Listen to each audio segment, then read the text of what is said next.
Welcome to Ministers Talking a weekly program where Rev BRZ and Rev Z and their guests chat about current affairs, world events, spiritual principles, and any old they want to talk about. Based on the new thought philosophy and ancient wisdoms, Ministers Talking shares a visionary perspective of the evolving spiral called spiritual living. Join us each week as we explore the emerging paradigm of life on planet Earth and beyond. And good morning, dear ones. Rev BRZ over here. Rev Z over here. And we're a couple of ministers talking shit. And today is episode number 29, and that means we're going to fulfill a promise. We've been promising you for 28 weeks. If you listen to the intro, we've been promising you that we have guests. And today we're going to actually have a guest with us. Yay! So we're very, very excited. I'm going to bring her on the screen with us here. Ladies and gentlemen, please welcome Rev Dr Michelle Wadleigh, also known as Rev Jersey Girl. Good morning. Good morning. Good morning. Good morning. Welcome. Couple of things real quick. Rev Jersey Girl, she's going to start a program here on the Newsblog Media Network, premiering November 12th. It's a Thursday program and called Jersey Curl Wisdom. Tell us just a little bit about that before we get started today. Well, what I want to bring is and it's funny, Z, you were just saying you were originally from New Jersey. I found out the other day that New Jersey is the most hated state of the 50 states. And I thought, what a bad rap for this little state. And we're hard to understand because we are a little feisty and we're a little raw sometimes, but we are fiercely loyal people. And there is a lot of just raw wisdom that comes from the state and from who we are. And a lot of stuff happens in New Jersey, being just outside of New York. So my desire is just to bring a raw, unfiltered wisdom and conversation about all sorts of things. And that's the intention for the show. Right on. We're glad you're with us this morning. And yeah, thank you. I didn't know that was actually a statistic, and that's probably why I don't tell people I'm from Jersey, because and I have a theory about that. Okay. People, they fly into Newark. Oh yeah. They land in Newark, but they're not going to Jersey. They're going to New York. Yeah. So they land in Newark, and they have to make the drive from Newark to New York. Don't realize the difference, and then they think all of New Jersey is that. Yeah. Right. It's like, no. So. Yeah. Because because I'm originally from Florida, but I lived in South Orange, New Jersey, which is right next to Newark. And I worked in the city, and I had that commute going through it, and it's a stark difference as you start scrolling through. But for sure, the Northeast, and especially New York, New Jersey, has a unique characteristic and style all its own. So I'm looking forward to the show. Yeah, me too. And we didn't quite consider this when we scheduled Dr. Michelle to be with us today, but it is sort of our election episode, because you're not going to see us again until after the American election. And at least, we probably won't know what the result is next Friday when we talk, but we'll have a better idea of what's been going on for a few days at that point. So we wanted to kind of dig in and share a little bit of a perspective of what's going on, how we've gotten to where we are. But most importantly, in the time we have this morning, we really want to share a vision of what we can each do to be a part of the solution moving forward. Because we were talking beforehand, and it seems nobody can quite remember an election cycle with this much stress involved. Yeah.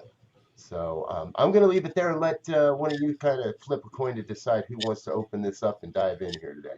Well, I'll take a shot at it, just because a friend of mine recommended recently the Netflix movie called Chicago 7, which was around the 1968 Democratic Convention in Chicago, and Abby Hoffman and that whole crew, and They had Bobby Seale, who was a Panther, who got shoved in there, who wasn't even a part of the deal.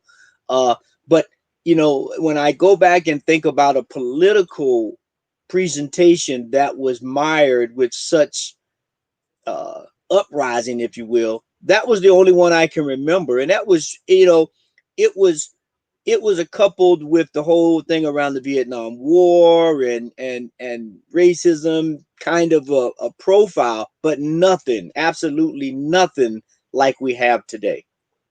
And so, you know, the question is, you know, they say if you don't remember the history, you're bound to repeat it in the future, something like that. I forget that one always, but you know what I mean. And that's what we need to do right now. We need to take another perspective and look at what has happened when we've gotten so separated in our ideas that we can't come together and figure out a common way of solving problems and living together. You know, I think what concerns me, and even with my behavior and having a pulpit, two pulpits actually, and having access to affect opinions, what I'm always concerned with is there's two important characteristics that or distinctions that I think matter. One is I have great criticism whenever someone strikes, they have an opinion and they're constantly creating division. I'm very concerned about people constantly creating division and having an opinion against anything you might say. You know, your shirt, I say your shirt is green. You're like, it's not green. And then immediately we're thrown into division. But then the other part of that, the opposite side of that, which is kind of a natural outcome from it, is that I have to also, if I'm going to matter and if I'm going to stand for something, I have to be willing to stand for something and call it out. And finding that balance for who we, especially who we are in the world. You know, I don't want to lay back and just let things be said. And yet I don't want to create division. You know, on my Facebook page, when I say something radical, people love to jump on it. But a few months ago, I decided to post. I said, if you are a Republican, I want you to know, if you're family or friends, I refuse to stand against you. I will not stand against you. I'm not going to do it. Do you know no one picked up on that? The moment I went to the centered place, no one wanted to bite it. We are attached to drama. We are so attached to drama, and it completely concerns me. Yeah, absolutely. I agree with you 100%. And you're right. The spiritual perspective today often gets blown by and overlooked as Pollyanna-ish. Yeah. And in many ways, folks, you're right. That's why we're here, because we want to have these conversations that say, we get it. We're human too. You're collectively, you're looking at a lot of education in the spiritual world here. You're looking at a lot of experience in communities, outside of communities, in organizations, throughout a gamut of the experience. And I think our lawyers would be very upset if I didn't remind everybody that the opinions you hear today are purely our own and in no way reflective of New Thought Media Network and or any of the spiritual communities any of our ministers or guests actually serve in a professional way. So, but we want to have these real conversations that say, we get it. It isn't always easy. It's very difficult to deal with family that are on the other side of the political spectrum that are going to vote differently than you are, whether you voted already or not. And whether you're voting today or tomorrow or Tuesday or whatever it is, it's a little late to put it in the mail, folks. Go drop it in a bucket somewhere, put it in a collector somewhere. But it's very difficult to balance that, living in a world where some of our closest friends suddenly just seem to be on the incredible polar opposite of where we might be. Yeah. And part of that, I think, is from a spiritual perspective. I think a lot of the turmoil, if you will, comes from a sense at somewhere on the spectrum of having value. I think a lot of people in their lives now really don't understand their value or feel that they don't have any value because of how they're living, what they're called. I mean, pick one of those things. And so to increase their value or their worthiness or their point of reference, if you will, is to cause some uprising. So say, look, I can spout the issues, I can stand the course. And I mean, honestly, whether you're on the right or the left, I would really like to take a quiz, like you had in school, a pop quiz, to see if you really understand all this stuff you're spouting. Do you understand what it means? Do you know what a certain bill or how a bill gets presented? When someone says the president is going to veto or sign an executive order or any of that, do you really know what that means? What it involves? Where does it start? The three branches of government, the legislative, the executive, the judicial. I mean, I don't think, especially since we're not teaching civics in school anymore, it might be hard unless you're at a small liberal school, liberal arts kind of school that may teach that. Most people aren't really up on the issues, I would suggest. Now, I could be 1,000% wrong, but I would suggest that. Well, we have basically Facebook heroes, is really what it is. I mean, I'm not as educated in half those subjects as I'd like to be. And that part of that is why I discipline myself. But we have given a false stage, a pulpit, so to speak, to anyone who just wants to walk around being pissed off. They think being pissed off elevates them and elevates their position. And for individuals who haven't done the education that you're speaking about, Z, they grab the loudest, most pissed off, voice, and they grab hold of that as if that's reality. Yeah. And, so not being grounded causes people to jump on other people's campaigns. And that's a big concern. Yeah. It's a big concern for me. I call that the culture of outrage. It's a subculture right now of just absolute outrage at whatever somebody else puts in front of them. And so I'd love to, from both of you, the two of you, I'd love to hear, what do we do about that? How do you heal that when any word that's contradictory to what I personally now believe is immediately labeled a conspiracy? And how do you approach someone that is so set in their ways of everything is wrong, it's all a conspiracy, it's all bullshit, and the only thing that's right is what I believe? I had two things: education and conversation. We have to begin to educate ourselves, and not from the left or the right or the center, if you will. We got to cover the whole spectrum. Now, we can't cover all of it as one individual. We have to figure out where our vibration is, if you will, and what we gravitate to. Some people might be more into social justice. Some may be in the political system. Some may be in education. And then you find the adjacent topics, if you will, that bleeds into those. So you have two or three perspectives you can speak from. And then we have to speak. We have to have conversations where we can talk about these things. And as I always say, everybody needs to walk around with a thesaurus in their pocket so that we can begin to find new words and new ways of expressing, because most of the ones we use now are already charged. And when I say X, whatever X may be, somebody's going to get upset. So I need to find a Y word to replace the X word, whatever it is. Exactly.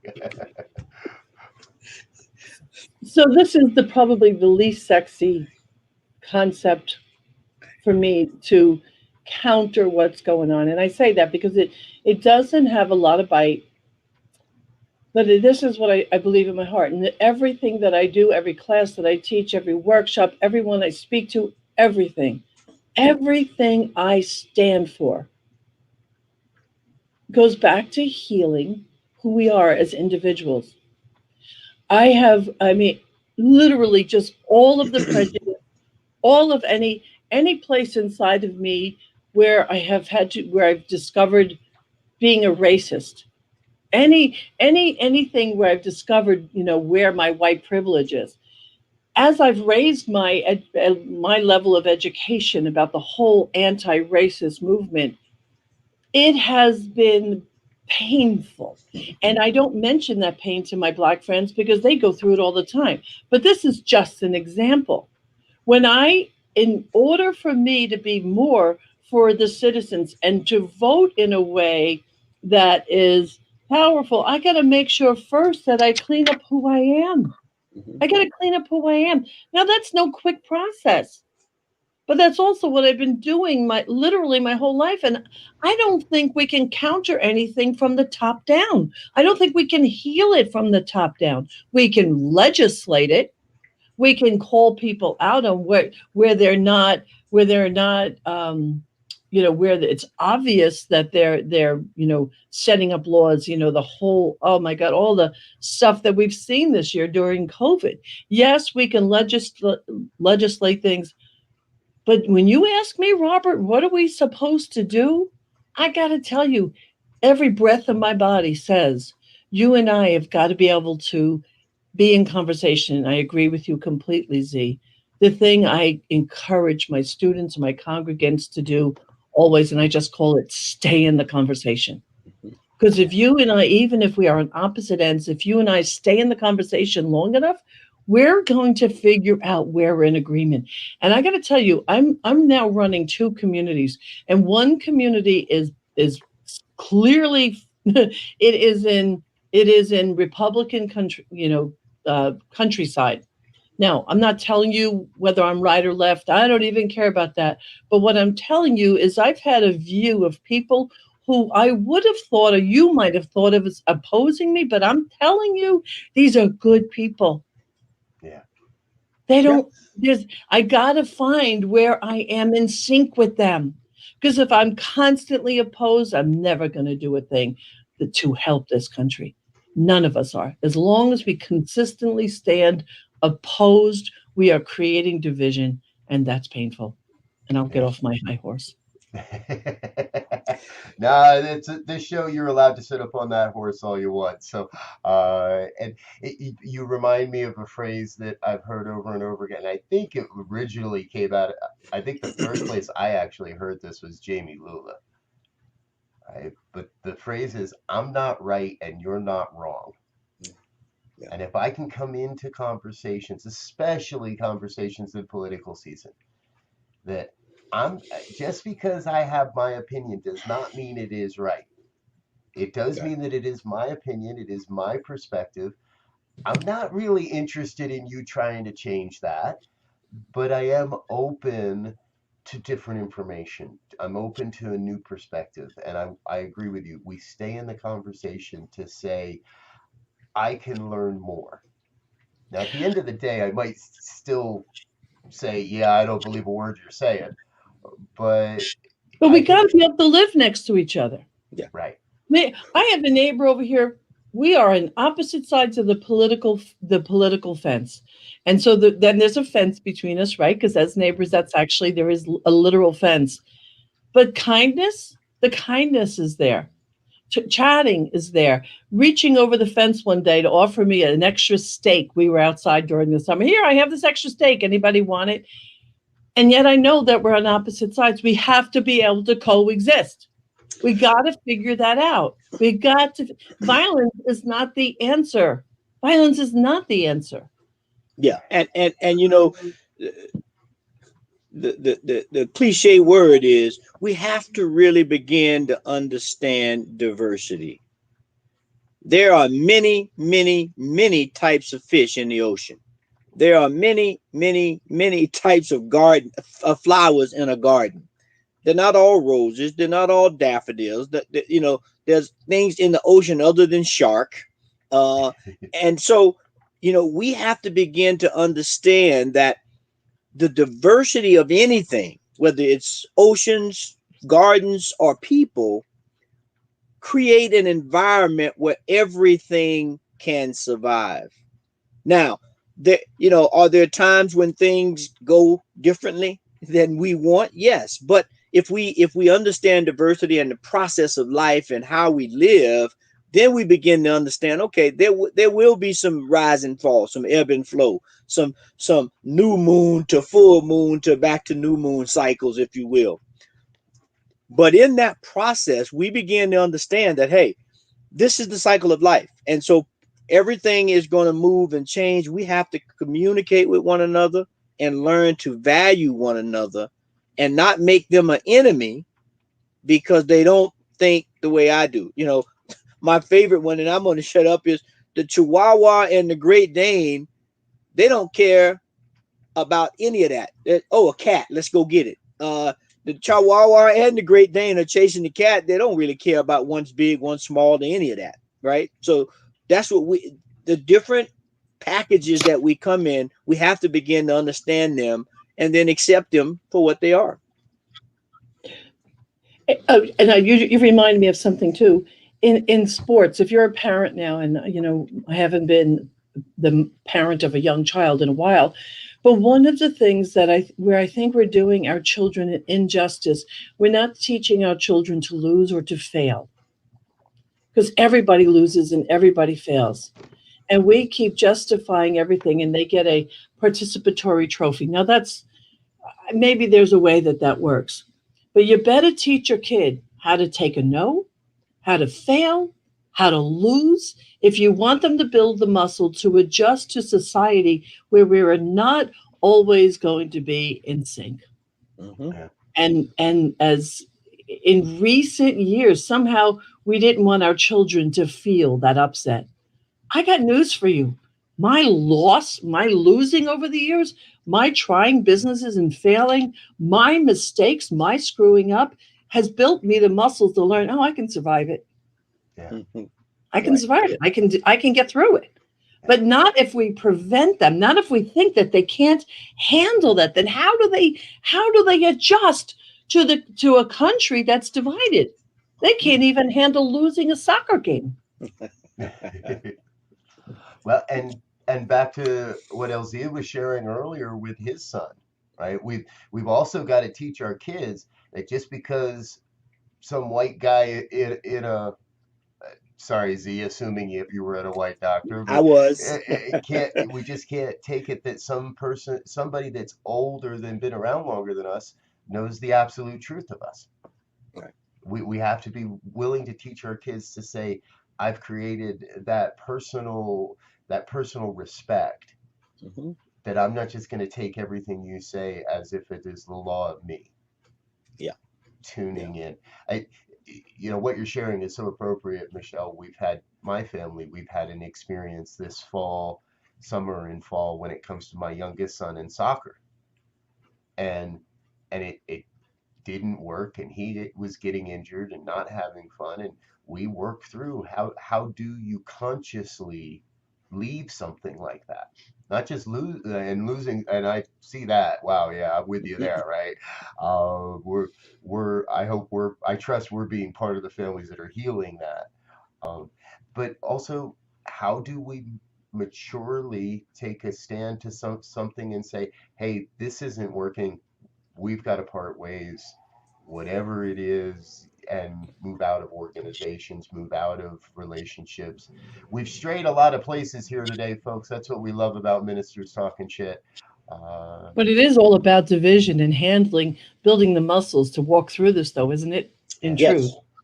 Yeah. Yes. Yeah. We all have to have the strength of our being in order to survive this. And this is, as they say, it's off point but on point, right? Because what we're really talking about here, as we close in on this final few days of the election process, or the presidential election process mainly, the idea really becomes, am I clear about what I'm putting my yes behind? Am I clear about the consequences either way of what that means when I say yes to this? And so it's from a pure spiritual perspective, it's just like we have to do in life. When I make a choice, no matter what it is, I have to live with the consequences of that choice. And sometimes there's bleed over. My choice and my consequences begin to affect others. And that's what we're trying to find out now, so that how do we do this cosmic dance, if you will, whether it's in politics or, spirituality or education, pick a system. How do we do the dance to make it when the music stops, we both feel good about that session and thing rises up to another level.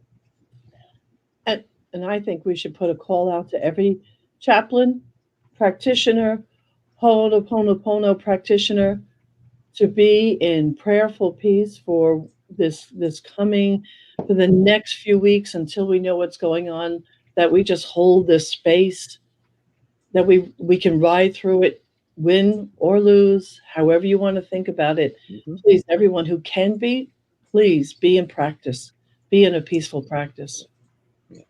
And if you're having a tough time being in that peaceful practice, please reach out to somebody.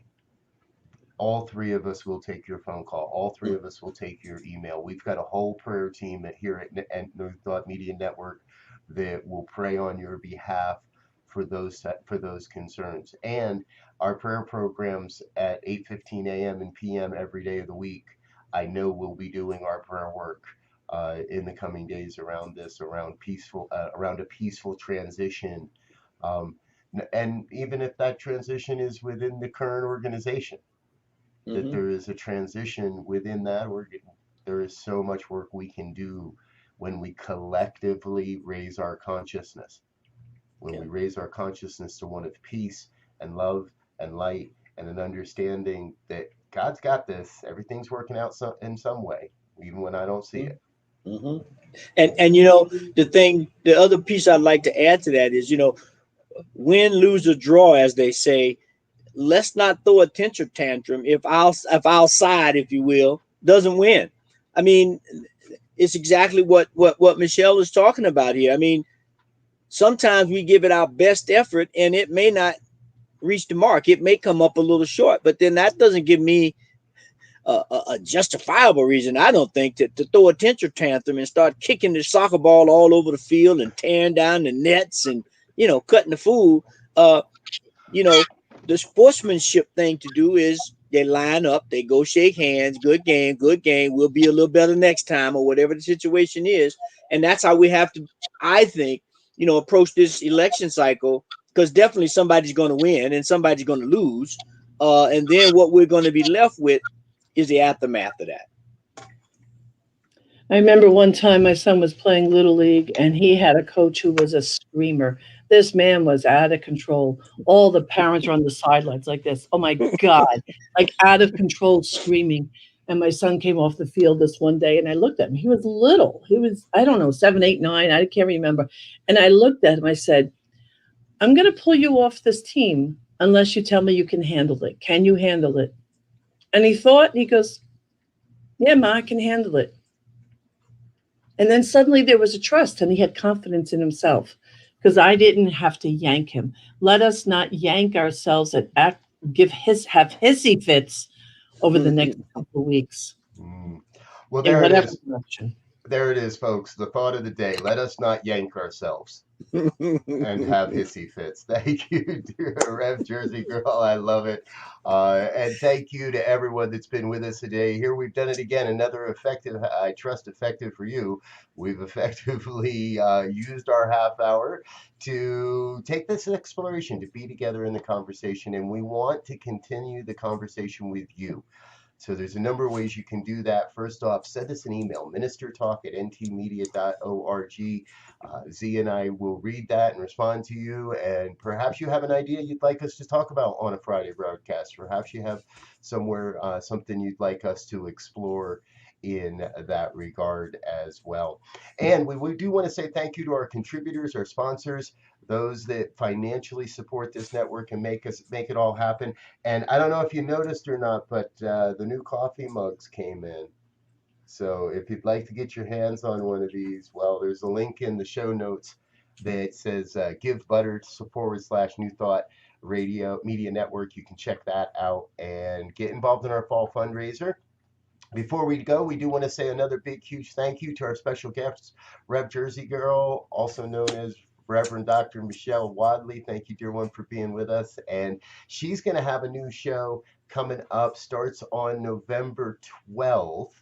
It's a Thursday show. Reverend Michelle, if you would, let those that are joining us a little late, give them a quick 10-second tease on what you're going to be talking about on Thursdays. Life. Talking about life. Raw, naked life. Amen. And how to handle it, actually. And how to handle it. Perfect. All right, folks. That's all from me. Any Michelle, any last thoughts before we go? You know my Love you thoughts. all. Stay calm. And love, light, and insight. Yeah. Peace and blessings, dear one. We'll see you next Friday. And thanks for listening to this week's episode of Ministers Talking. We'll be back again next week with more commentary on current affairs, world events, and any other our ministers want to talk about. And if you found value here, please share our with your friends. Until next time, peace and blessings.